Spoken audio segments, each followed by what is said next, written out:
You can click it again to lower your hand after you're done speaking or to withdraw your request. If you don't find the hand hovering near your name, you can use the 3 dots at the bottom of your screen to open a menu where you'll have that option of raising and lowering your hand. Everyone's been muted to reduce background noise. If you wish to give public comment, please use the hand raising feature and I'll call on you to ensure that your mic is unmuted. For those participating on the phone, you can raise your hand during the public comment periods or the question period by pressing *9. You can unmute yourself when called upon by pressing *6. If you have any technical issues during the meeting, you can try the following.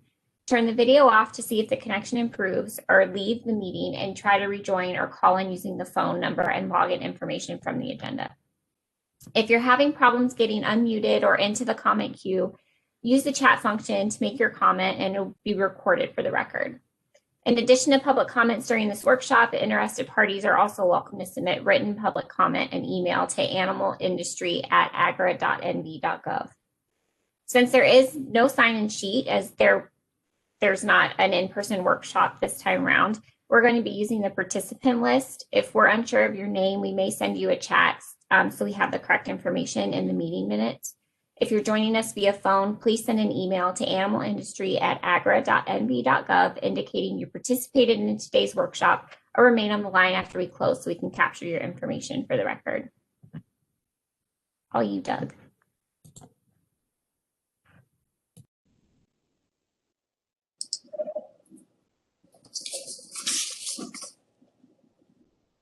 All right. Thank you, Sam. So we're moving on to the agenda. From the agenda, you'll see we'll start with the period of open comment for anyone wishing to speak on concerns or to provide feedback. We ask that you limit your comments to 3 minutes to ensure everyone can be heard and save questions for the next portion of the meeting.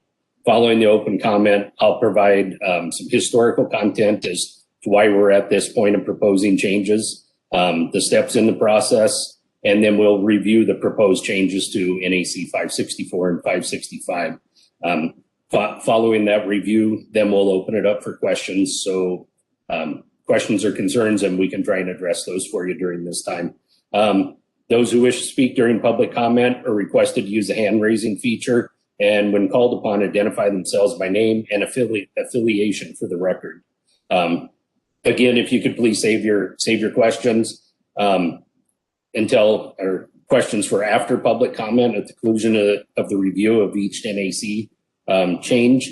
There will be time for questions and dialogue at that point. And once all the information's been shared, before we move on to the final round of public comment. And at that, I'll turn it over to Sam again. Okay, we're open now for public comment. So again, you can use your hand raise feature if you're on joining us on the computer, or *9 if you are calling in from the phone. So, oh, hi Tim.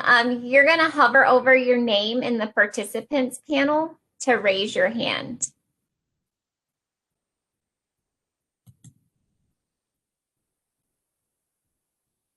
Do you see it there? It's kind of like at the bottom on the right-hand side, you'll see participants and chat. And if you click on participants and then find your name, you'll hit it there. So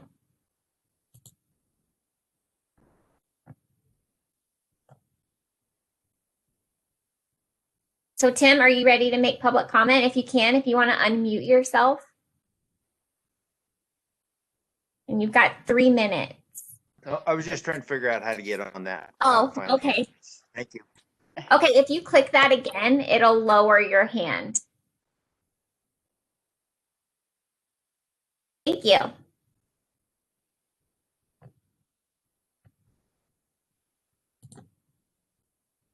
So Doug, I don't see any public comment coming through, so you're free to move on.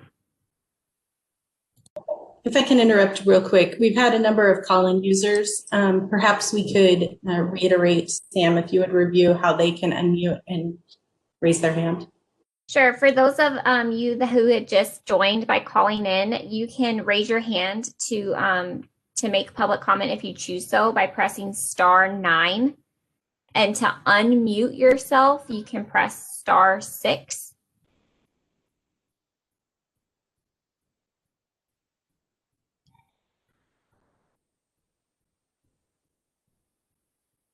I don't have anything, so Doug, I think you're good to go.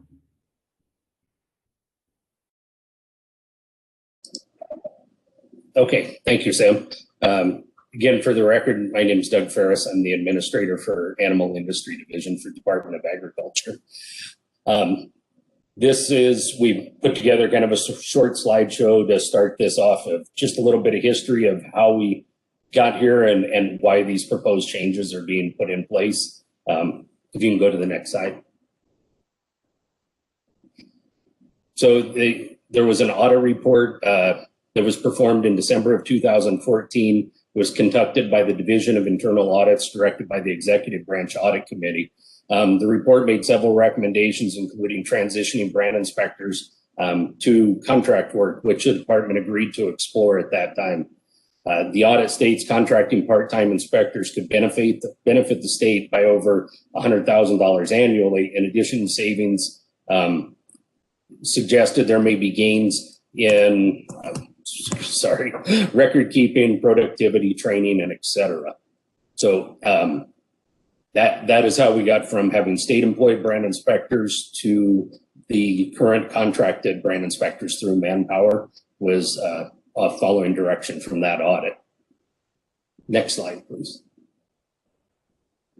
Some of the feedback that we received from the industry has been that the level of service is lacking in what they're getting for out as far as the brand inspections and brand from the brand program itself.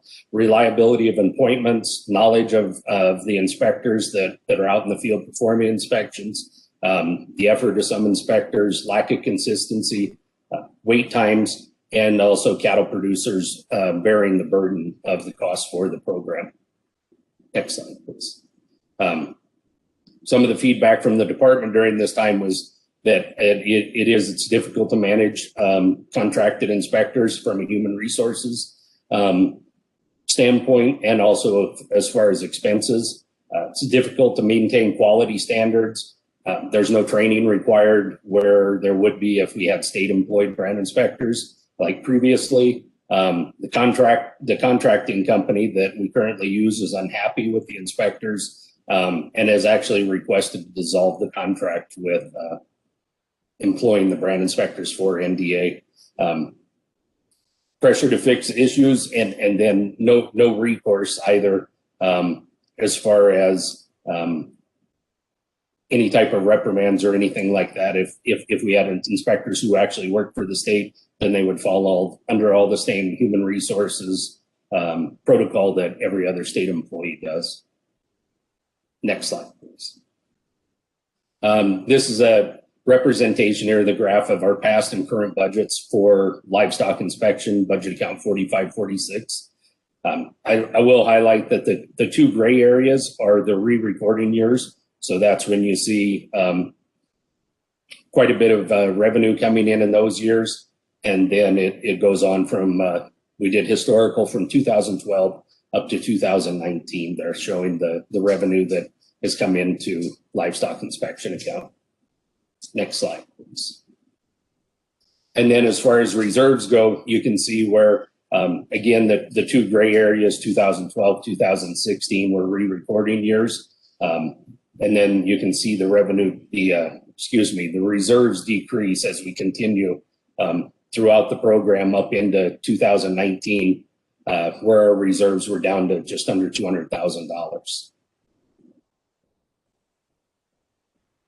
So during the 2019 legislature, they issued NDA a letter of intent in September to present a budget solution for the livestock inspection program because of its insolvency issues. Budget resolution or solution cannot come without a program solution to address the industry needs.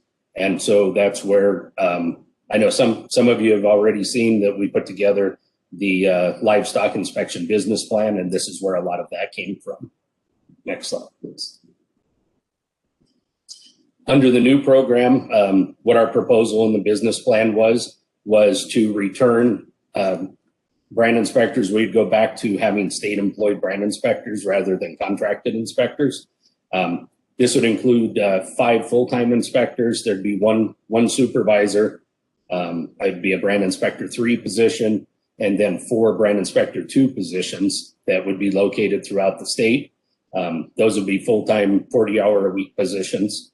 And then in addition to that, we had also proposed 30 part-time brand inspectors, which would be basically kind of utilized just as we do now with the brand inspectors located throughout the state. Wherever the demand is greatest, we'd have more there, and they would be part-time state employees. We also presented putting together a dispatch program. This would allow for a main dispatching program to where we don't have issues such as we'll end up having brand inspectors that drive past brand inspectors going to an inspection. And so we're just hoping to have more oversight and a little more control to where maybe we can be a little more efficient in that as far as scheduling the brand inspectors where they need to go. And when the demand is higher, it would solve a lot of issues as far as just trying to schedule things. Higher level of training and expectations. So as state employees, all the inspectors would, perform the same state or go through the same state training that regular state employees do currently. And then also having 5 full-time inspectors, we'd like to increase the training that is provided throughout the state to the inspectors. So they have all the knowledge and expertise that we can provide to them to help them, assist them, and help them in doing their jobs. Assignments for areas of knowledge. So we have brand inspectors in the areas that they already know. Not that we don't right now, but that would be one of our focuses. We want the inspectors to know the area in which they're working. And then we also proposed an electronic computerized program for the public livestock auctions. Currently, everything's done by hand there. That's a lot of work for our inspectors that work there. And then there's also a long lag time then in getting the paperwork, getting it to the ELCO office, and also as far as for animal disease traceability and just simple tracking, there's a long lag there, and everything's in paper format. So this would help that we'd have everything electronic, and we could have that in real time then.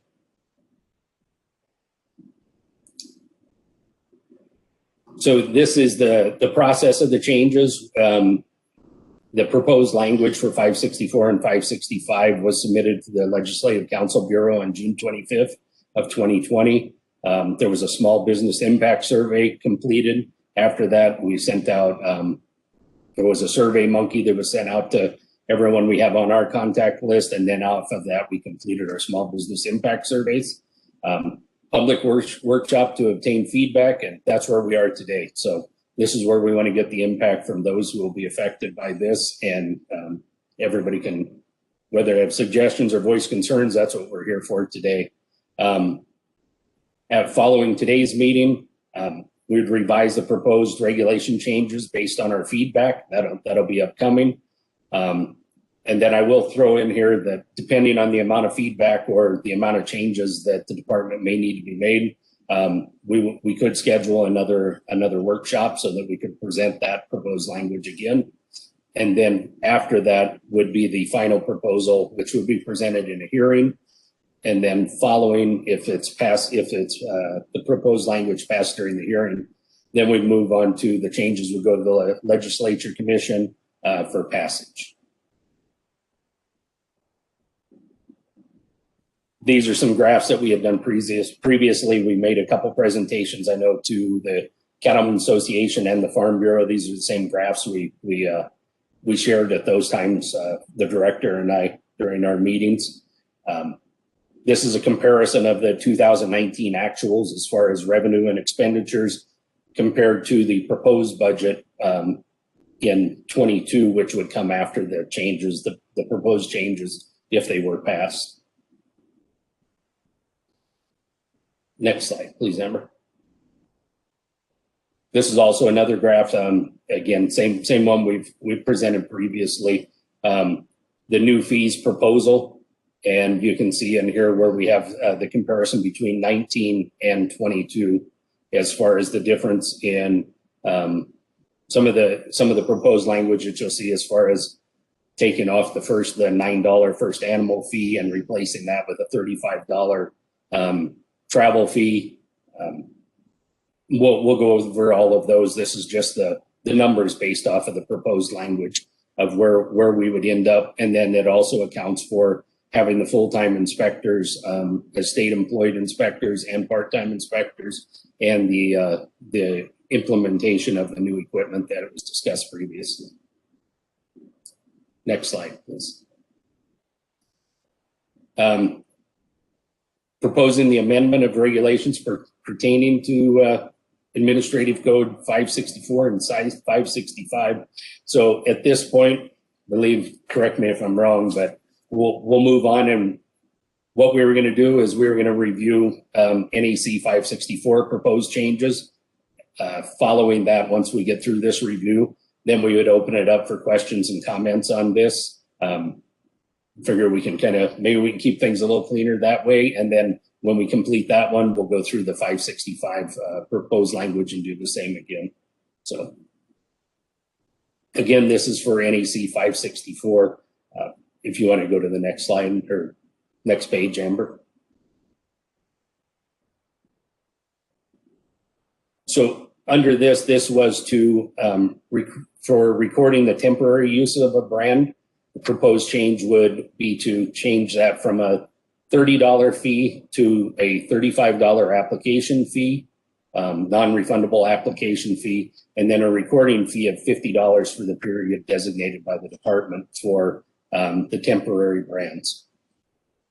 The $35 application fee, I'll say that is that was implemented as basically a cost of our administrative time for processing these brands and working through it. We didn't have that built in prior. And so that's why this was proposed this time, is so we can try and offset those administrative costs for the staff that are performing that function. Moving on to the second part, to record a brand or, oh, okay, thanks, Amber, we're good. Nope, you're fine.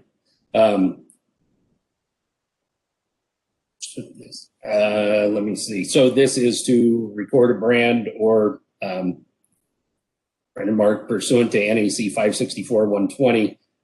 The owner would be required to pay the $35 application fee and then a recording fee of $120 for each period for which the brand or the brand and mark or marks are recorded pursuant to 564-120. On this, I just want to make sure, can you scroll up, Amber? Because I wanted to clarify something on this.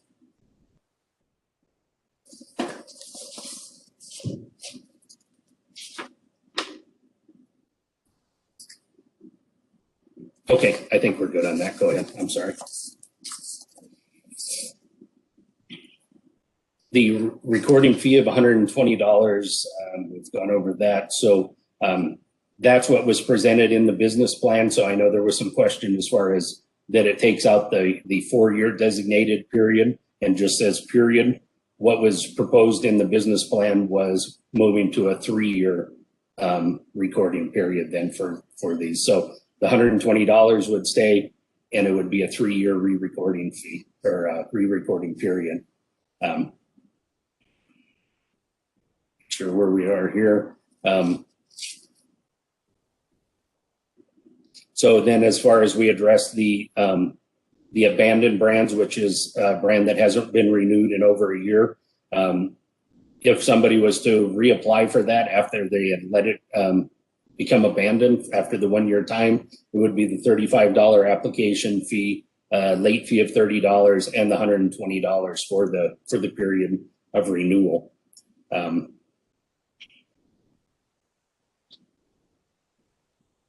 Let's see.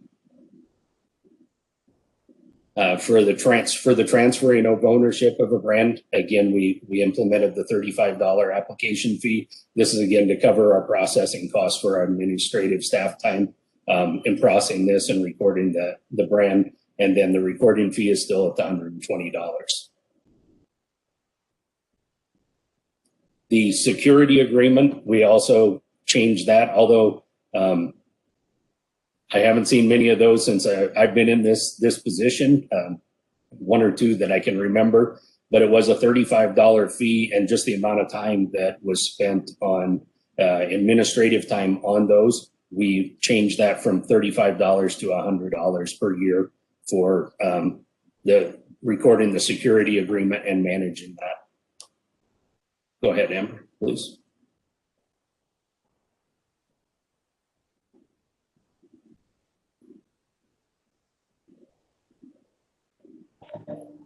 That appears to be it for this.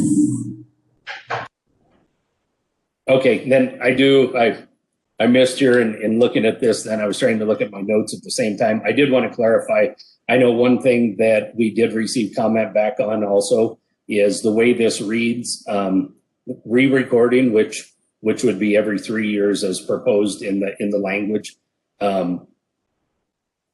is the $120. But the way this was written or the way it came out, we intended on having the $35 application fee for a new brand if somebody was trying to apply for a new brand.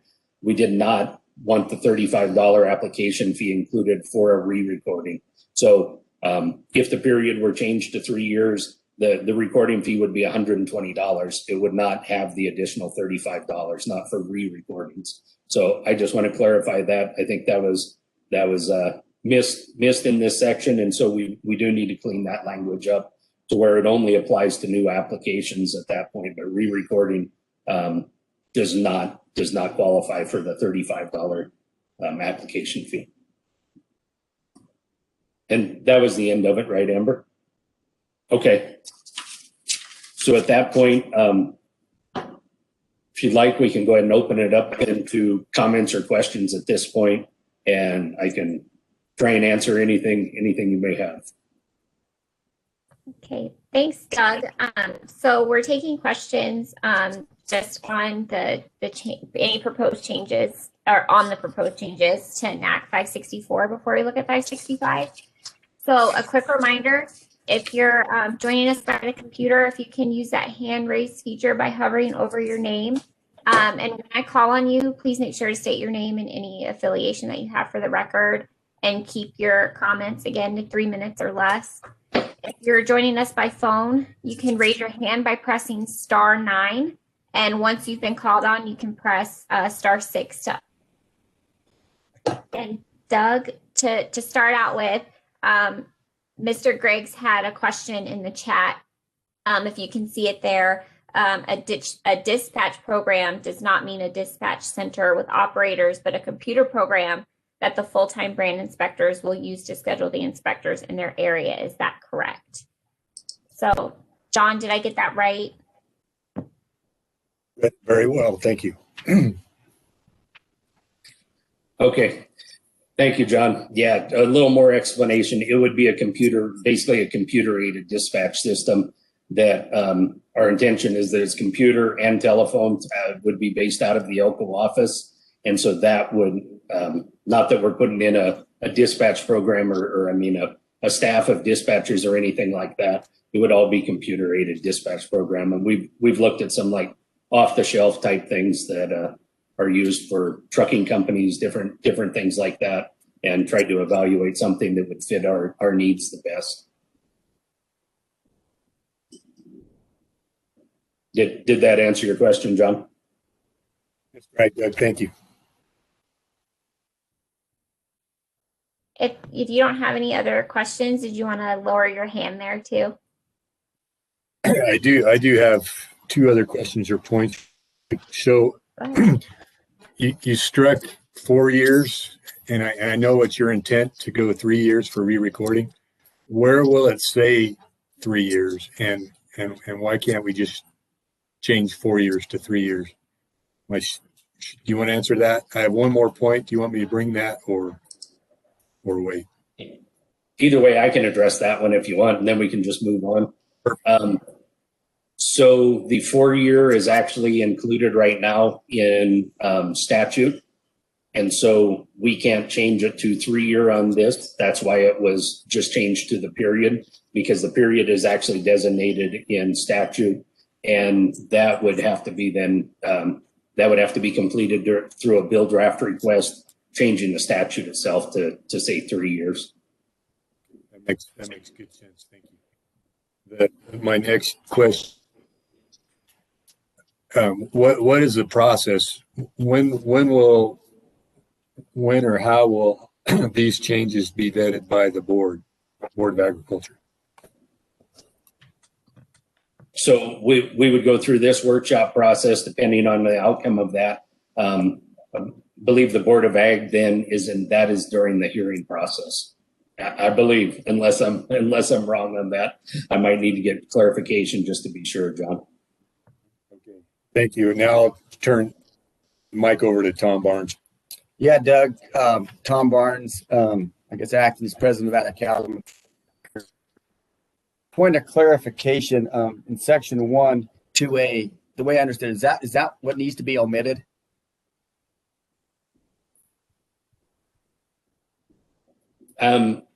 It actually, the language needs to be revised. I mean, we would emit the $35 application fee for re-recording.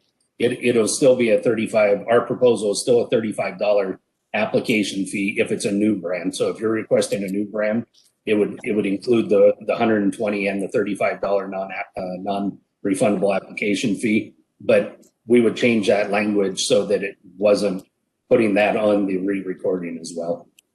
Okay, so that's going to be changed the next time we see it. Yes, it will. Yeah, that was just an oversight on our part that we missed that. So, but it wasn't our intention to charge 120 plus 35 for re-recording. Is my hand lowered now? I can't tell. Yes, it is. Okay, thank you. Thank you. Thank you, Deb. Yeah. So Doug, I don't see any other questions. So I think you're free to move on to 565.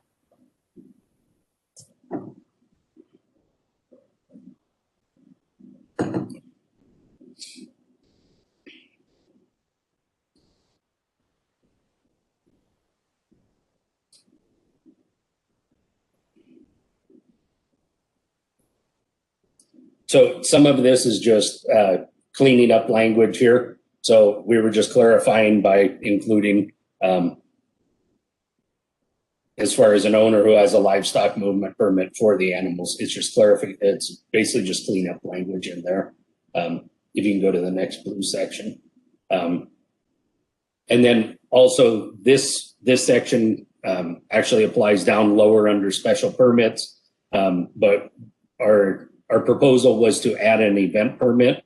And so this is for show animals, rodeos, things like that. We know we have a lot of people that travel out of state throughout the year during those times, whether they're taking animals to shows or whether they're traveling to rodeos. I know historically we've missed a lot of those either because they don't want to get a brand inspection every single time they're trucking a load of bulls or cows or roping steers or horses out of the state.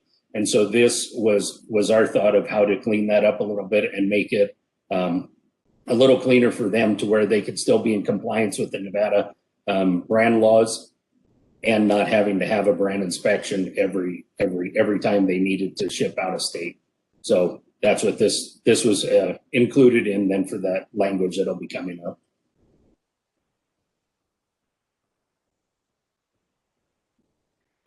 This was also during the last session, there was an inclusion of an annual sale. So rather than everyone used to follow under public livestock auction licenses.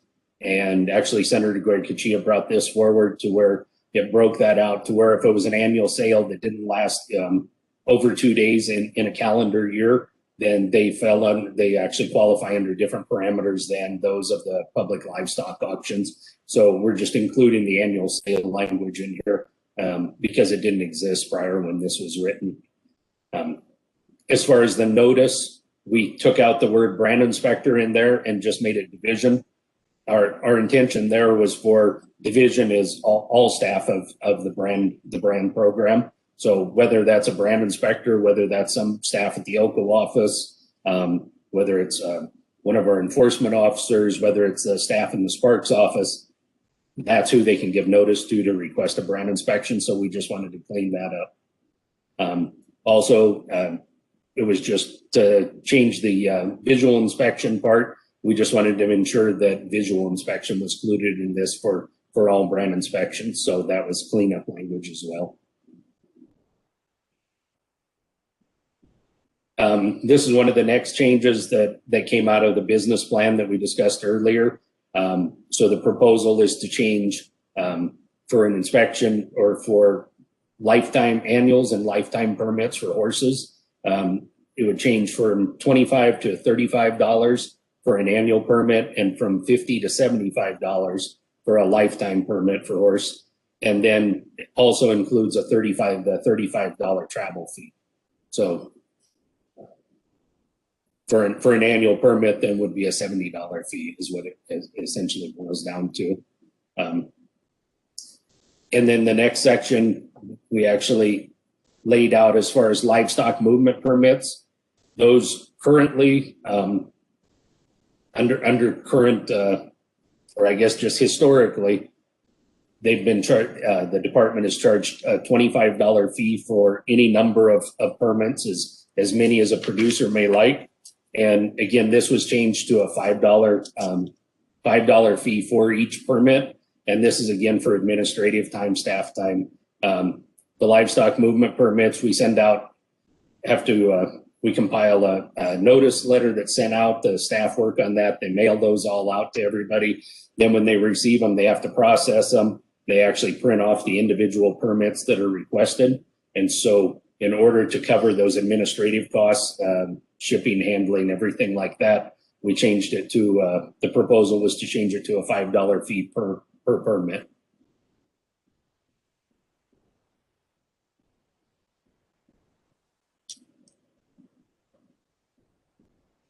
And also this is just more clarifying language that a livestock movement permit is valid for 1 year after the date of issuance. That's currently how we operate now, but we just wanted to have that language included in there. So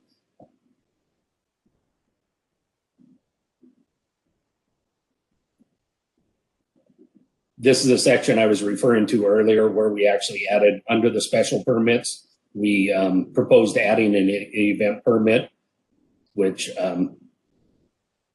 helps with the anybody doing the shows, the rodeos, fairs, things like that are traveling, that they can get a one-time inspection for the year rather than needing an inspection for every time they're going to ship livestock or horses out of the state.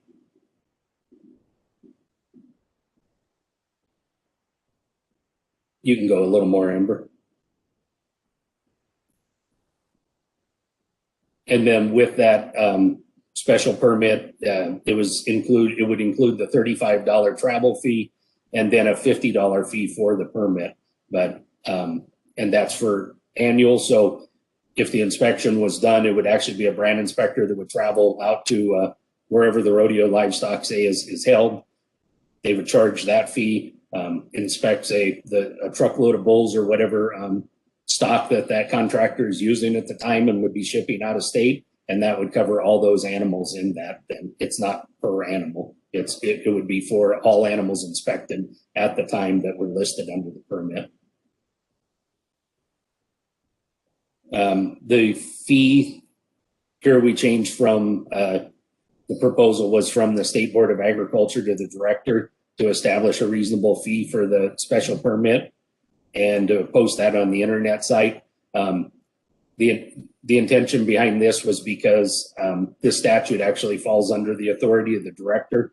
So we were just cleaning it up with that language so the director would have authority over the entire, over the fee and everything else that was contained in it.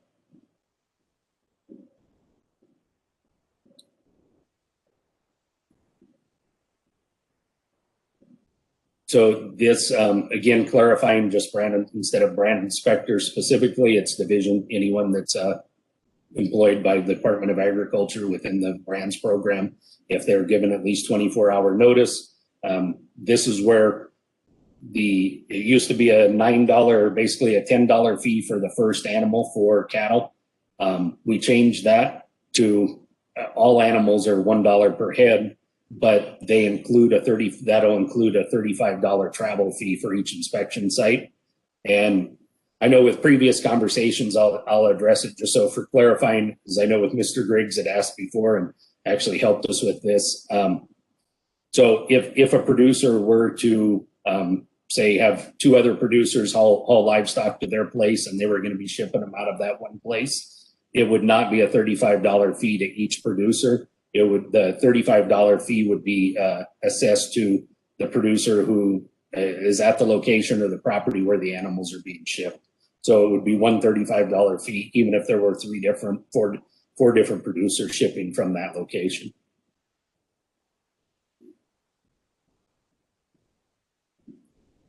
Again, just clean up language from brand inspector to division.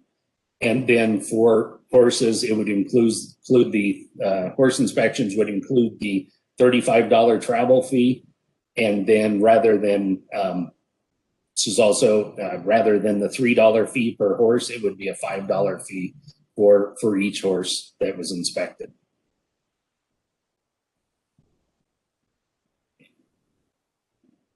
Go ahead, Amber, you can go a little more. Here we addressed that the $16 per hour, which is what is charged if a brand inspector or the division is not given 24-hour notice. The $16 fee was, I believe that was implemented back in, looking at it, I think that was 15 years ago. So I believe that was back in 2006 where that was set at $16 per hour. And so the department right now, even in the state we're in with having contracted manpower employees, the $16 doesn't even recoup our costs on that. Then we're expending more per hour for brand inspectors through manpower, and then add in the administrative time to that. So this was just to bring it up to a more current amount that would actually keep the department from going backwards on those travel fees.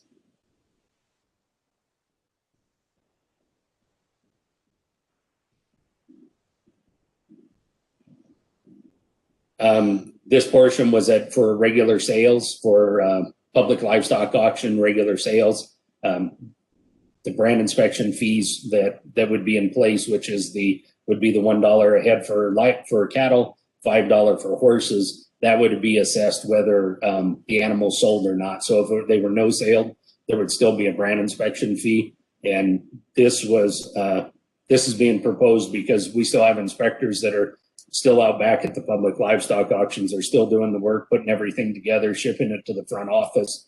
And so since they're still putting that effort towards all of that, we're trying to cover their costs. And then just below that, again, we just added in the annual sale of livestock because that is included now under other regulations.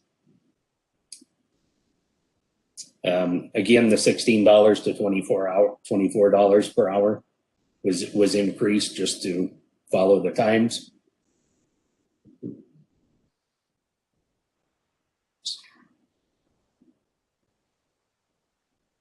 And then again, clarifying for either a special sale or an annual sale that the livestock, the brand inspection fee is still paid, whether the animals are sold or no sale. We also propose changing for an inventory inspection. That's an inspection that's requested by an owner, or in certain instances, it'll be a bank or something like that. We changed that to meet the same brand inspection fees of $1 a head instead of 40 cents because it's still the time. We're still incurring all the same time and effort by our brand inspectors or enforcement staff if they happen to do them that would go out to a normal brand inspection. So we just wanted that to be equitable with other brand inspections. And in addition, we did include the $35 travel fee then to that site to do the inventory inspection and update to the from $16 to $24 per hour. Moving down to number 8, we added clarifying language that the fees that are due at the time of an inspection can be paid by check or by credit card, and otherwise, if the producer or owner of the livestock so chooses, we can also bill them, and they'll later then be billed by the Elko out of the Elko office. And just clarifying language, we added the or digital upload of a file, and that's just because of so much of our program going digital now. We just wanted to include that so it reflected what actually happens at this time. And I believe that's the end, Amber. All right, we can open it back up to questions for NAC 565. So a quick reminder again, you can use that hand raise feature if you're joining us by the computer. If you have a question and you're joining us by the phone, you can raise your hand by pressing *9. And then once you've been called on, you can press *6 to unmute yourself. You have to make sure you state your name for the record and keep your questions to 3 minutes or less. So, Mr. Busselman, I see your hand raised. Yes, thank you. For your record, I'm Doug Busselman. I represent the Nevada Farm Bureau. I had a couple of questions that went back to the slideshow presentation and in kind of our general sense, such as, is there a deadline for the written comments to be submitted using that opportunity?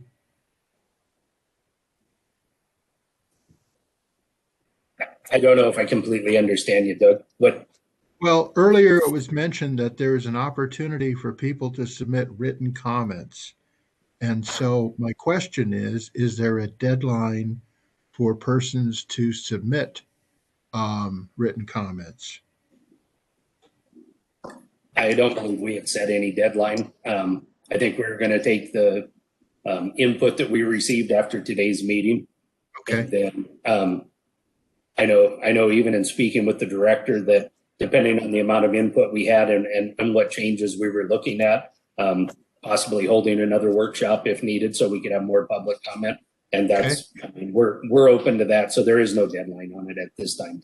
Could you go down to slide 13, which has the budgets and the details for what the anticipated revenue would be for the new program? And I would like to request that we would be able to get a copy of these of those background papers. When we got the earlier briefing back in April or May or whatever that was, there was the details of the operation were different and than what they are now. And so we would like to see get a copy of these documents that show what the budget is for the coming year, and maybe along with that, some of the basis for coming up with those numbers, such as the number of inspections carried out and how the anticipated trip fees would generate revenue and all of that sort of thing. So that I think there's some questions as to whether or not the funds and the levels of fees that you're charging are going to get you where you want to be. And so having the background for that, I think, would be very helpful for us to have a better, clearer understanding. This is probably more of a comment than a question. In section 2 of the topic that you just talked about, where you deleted the State Board of Ag, and I'm aware of the conflicting situation with the authorities that are spelled out in different sections of statute. And I think that's something that we're going to have to address. But when you look at NRS 561.105 that covers the duties and regulations for the board, 1 sub E states that the Board of Ag shall adopt such regulations as it deems necessary for the operation of the department and for carrying out the provisions of the laws and programs administered by the department. If you follow that logic, it would seem to me that that even though another section of statute covering the duties of the director within the brands program still falls under that umbrella of 1E. And so I think it's premature to delete the state board of ag from having the necessary oversight for this program that we believe they should have. In the and so that's more of a comment, I guess, than anything on that particular point. But I would like to speak to the plan for the 5 full-time and 30 part-time state employed inspectors. Is that something that's going to have to go through a legislative process? Or how will is it going to be dealt with in the budget for the department? How does that work?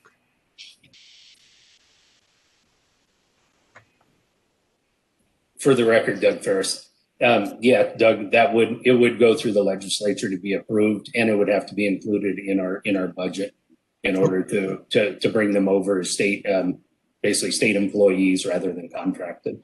Okay, and as a follow, and again, Doug Busselman for the record, are the 5 full-time persons that are included in the plan, are they the same post-certified ag officers that currently are involved with the brand program? No, these would actually, for the record, Doug Ferris, these would actually be brand inspectors, specific brand inspectors, because our ag enforcement officers cover so many different things other than just brand inspections. So these would be specific to brand inspectors. It would be 5 full-time brand inspectors that would be located throughout the state. And a further follow-up to that specific theme, do you have job descriptions and kind of, I think we're trying to understand in the transition from what we're used to operating to this particular model, it would be helpful for us to get some understanding of what the authorities and the criteria are for those 5 full-time brand inspectors and how they might differ from what we're used to right now. Okay, I can actually answer that too, Doug. In the business plan that I know has been distributed, I believe you got a copy. Yes. We laid it out in that business plan of their duties as far as one being the supervisor over all brand inspectors. Then the other 4, all their duties were laid out in that, I believe. Okay, and one final question, I guess, on the $35 fee. It seems like throughout both sections of the NAC that you're amending, $35 seems to be a magic number for everything. What is the basis, or what criteria, or how did you come up with determining that $35 was the right number for everything across the board? I think looking at historically and as far as what we needed to make the department solvent, that goes back to some of those budget figures, figuring in the $35 fee with not changing cattle, their inspection from being $1. So we didn't increase that. And then the horses going from 3 to 5, the additional revenue that was needed to operate the program, then we determined the $35 would cover that. Okay. I think it's worthy of note that when I went to the webpage to get the location for today's workshop, that under, if I recall correctly, the notice that was on the animal industries opening page, it indicated that the phones weren't operating in the Elko office. Will that type of an issue be a bigger issue when it becomes the dispatch center for how brand inspectors get called to duty? So for the record, Doug Ferris, just to clarify, as of last Friday, we actually finally got the phones all repaired. Everything completely went down, our entire phone system there. And so we had to order new control boxes and everything through the state and EATS information technology. So that's all been taken care of since that time. I think the dispatch program itself, we're looking at being more of a web-based. It's a web-based program that we looked at. So we would still have access to that. And then I would say, you know, in an instance where that happens, I hope we never experience it again. But we do have staff with cell phones, and we would start implementing the use of cell phones if we had to purchase, you know, another one just for the Elko office or something like that. But also with this plan, the 5 full-time brand inspectors would be supplied with cell phones as well, and they would have access to that digital dispatching system. So That's all I have right now. Thank you. thank you, Doug. We have another question from Tim. Tim, if you want to go ahead and unmute yourself.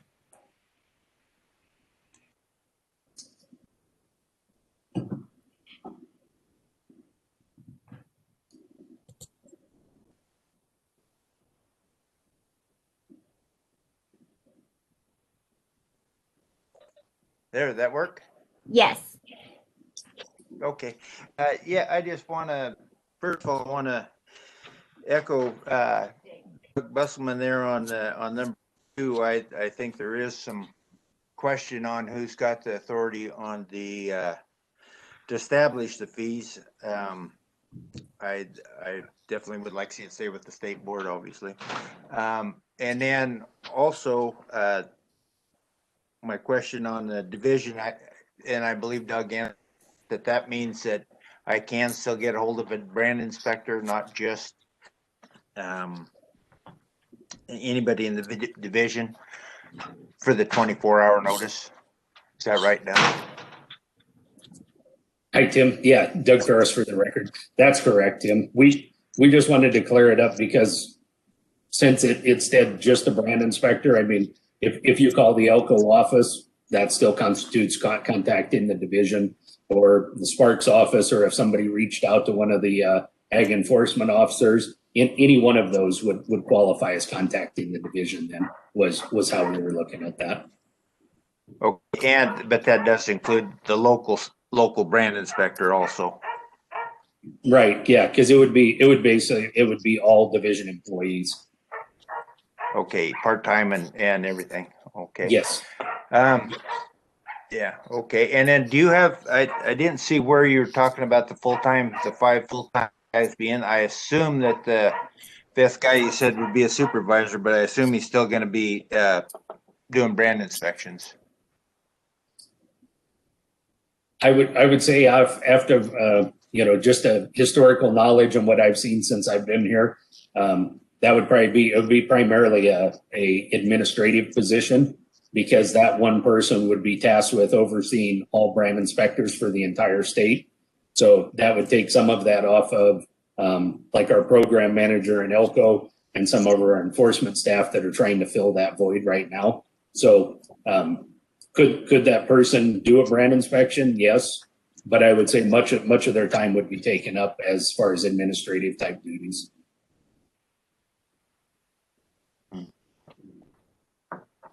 Okay. The other 4, though, Tim, just to follow up, Tim, the other 4 would be in the field with vehicles and performing brand inspections, just like any part-time inspector would be, except on a full-time basis. Okay. I kind of question 30 or 34 at this point being enough brand inspectors during the full-time or during the busy season.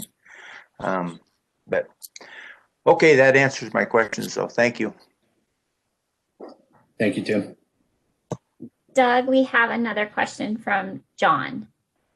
Okay. Doug Busselman, Doug Ferris is because Doug's 35 years old. With that, Doug Ferris, I'm sorry, John Griggs, Nevada Cattlemen's Association. With that, the $35 travel fee would not be incurred if the producer brings livestock to the inspector, correct? For the record, Ferris, yes, that's correct, John.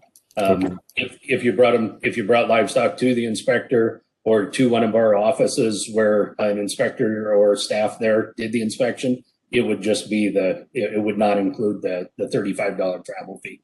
That's only if the inspectors are traveling to a location. Thank you. My only other question or comment is about the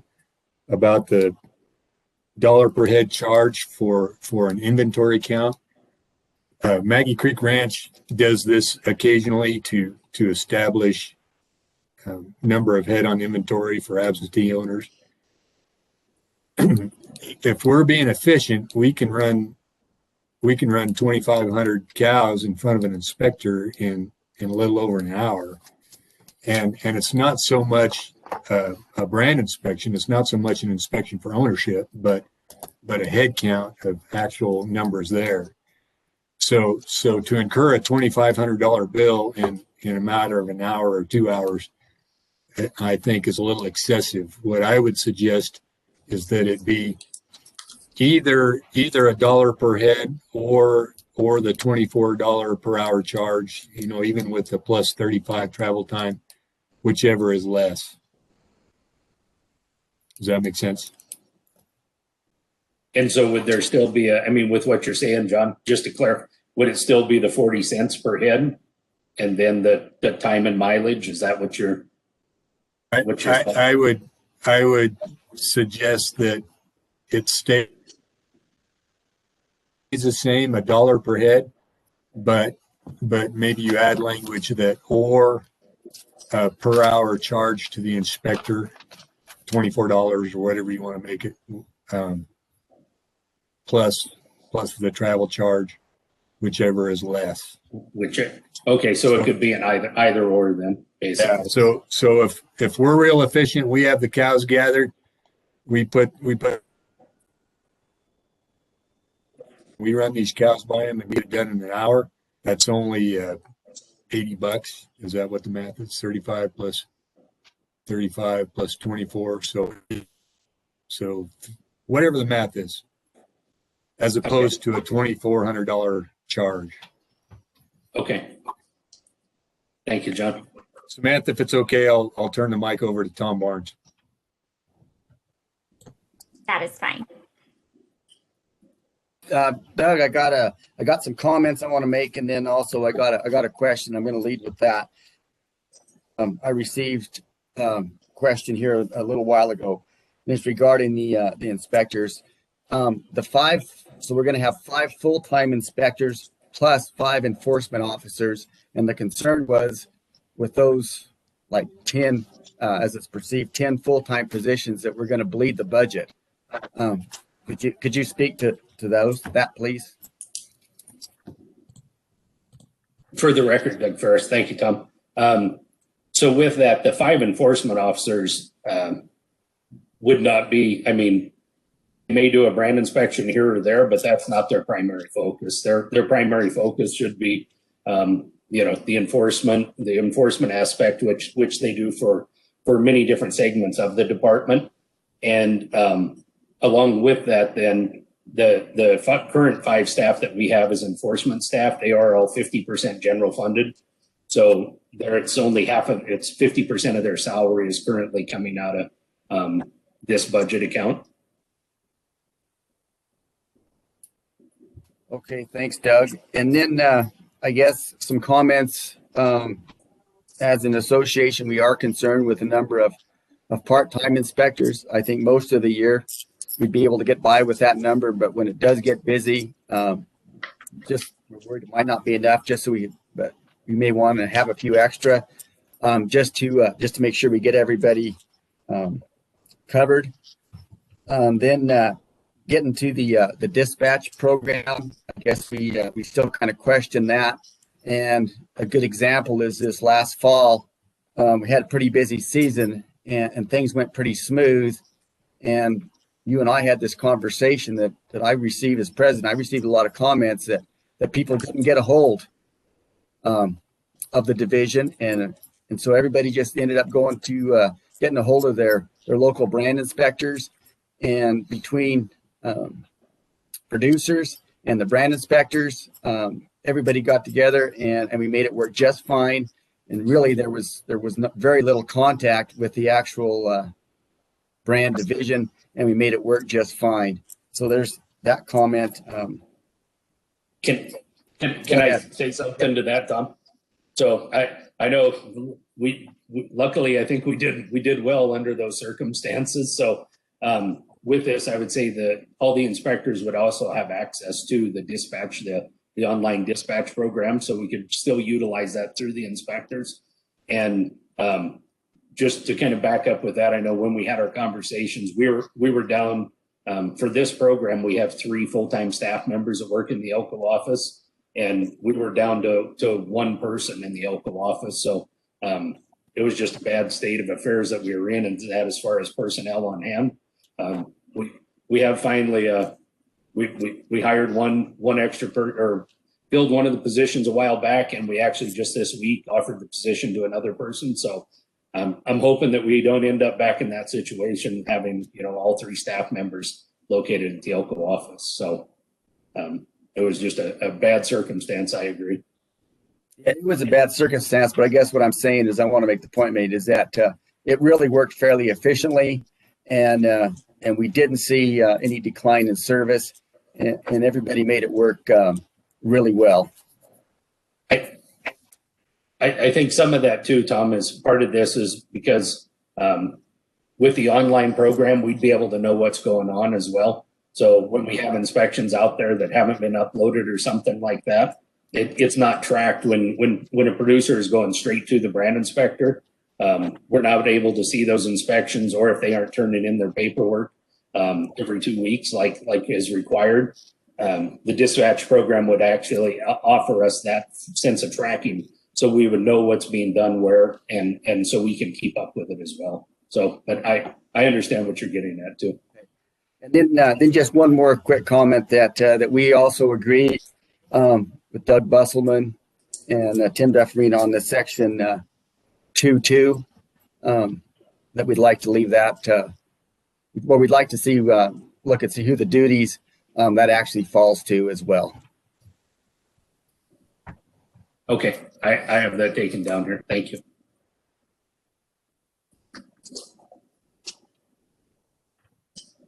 Okay, it doesn't look like I have any other questions, so I can go ahead and open up public comment again. Again, if you're wanting to make public comment and you're joining from the computer, you can use the raise your hand feature. If you're joining from the phone, you can dial *9 to raise your hand, and then when I call on you, *6 to unmute yourself. So I'm going to look over here, see if I have any additional public comments.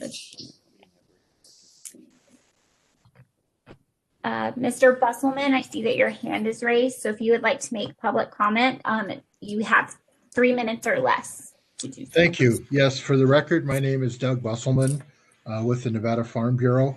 And the comments that I'm making here are more overall statements of what we're looking at from a Farm Bureau perspective.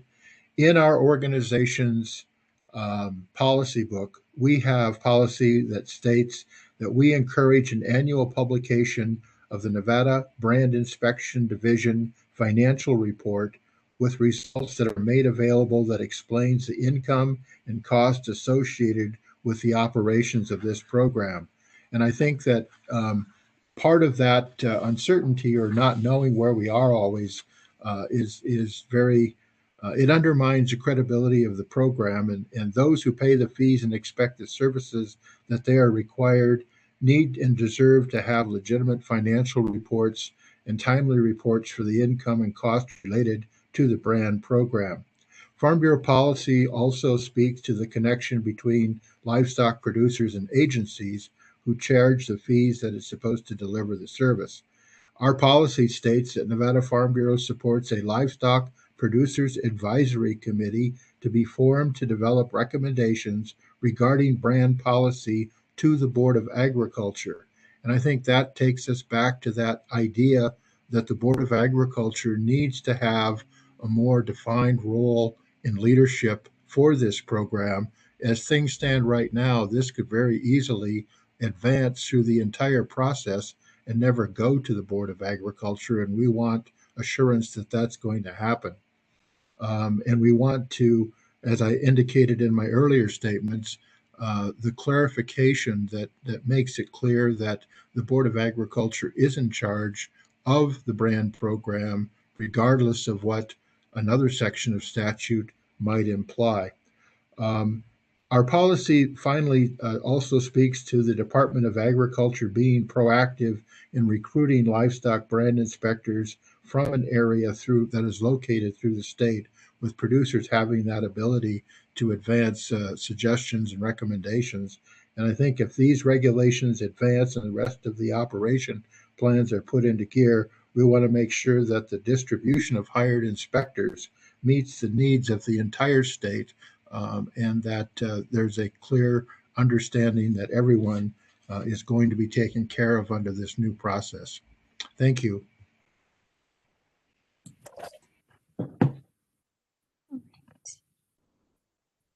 If anyone else would like to make a, here we go. Go ahead, Mr. Griggs. This is Tom Barnes. I guess Nevada Cattlemen pretty much echo the same thing that Doug said. We don't need to take up any more time, but we concur with Doug's comments there. And also, as far as the as these other workshops, we didn't have a lot of participation. Looks like today from producers. I would encourage another one, and then if I could ask if we could get an email for the address where to submit written comments. I know I've talked to a couple members that want to submit written comments. Didn't quite know where to send it to. So if I could get the department to email the Nevada Cattlemen so that we could distribute that to our membership for those people that want to submit comments, please.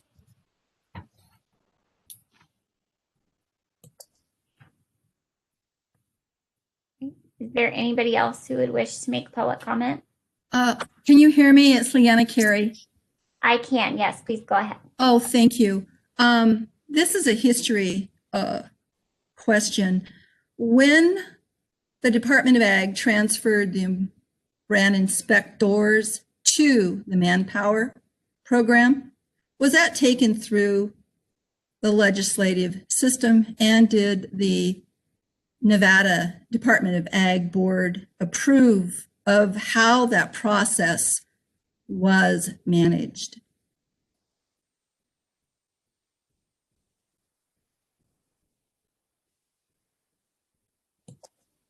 Doug, I'm not sure if for that public comment, if you can address that. I was going to say during public comment, I can't answer that, can I? So we can note it, Leanna, but I can't answer during public comment. Thank you, Doug. Okay, thank you.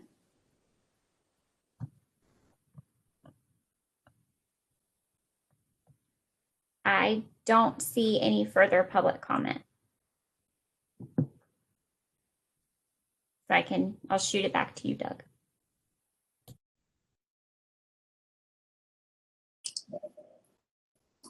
Okay. I want to thank everybody for your participation, comments, suggestions, and everything here today. And we'll also, as asked, I'll make sure that Nevada Cattlemen's gets a copy of the animal industry at agra.nv.gov email. That's where everybody can submit public comments to this for. So I will send that later today. And I think what we're coming out of this, I mean, we'll go over this and clean up some of that language as far as the $35 fee on re-recording and address some of the other concerns. I would like to do that to address some of this, clean it up, and then hold another workshop. So again, everybody can have participation in it, and maybe we'll have more participation during a second workshop as well. So wanted to thank everybody for that. And then just following up to that, after a second workshop is when we would move on towards the hearing and adoption section of regulations. That will be posted once we've completed the second workshop and we move to that. The hearing will be posted for not less than 30 days prior to the hearing date, and we'll provide instructions as to how to provide written comment and deadline for submission of comment for purposes of being included in the official record of hearing for the adoption. So again, I want to thank everybody for their comments and their participation today. I appreciate it, and appreciate everybody that looked at this for us and gave us some more direction. So with that being said, we'll go ahead and conclude this workshop. It's right now 10:15 a.m. Thank you, everybody. For you, those of you that joined us via phone, I'm going to unmute you, and if you'll give us your name for the record. I'm going to try to.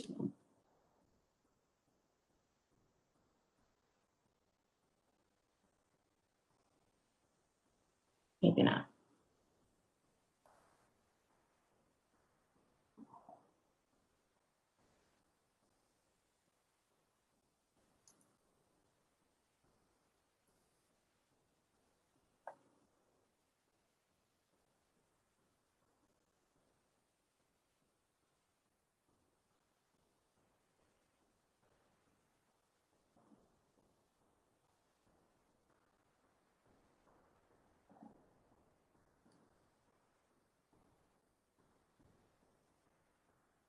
Dan and Marty Hoos. Can you repeat that one more time? Dan and Marty Hoos. Thank you.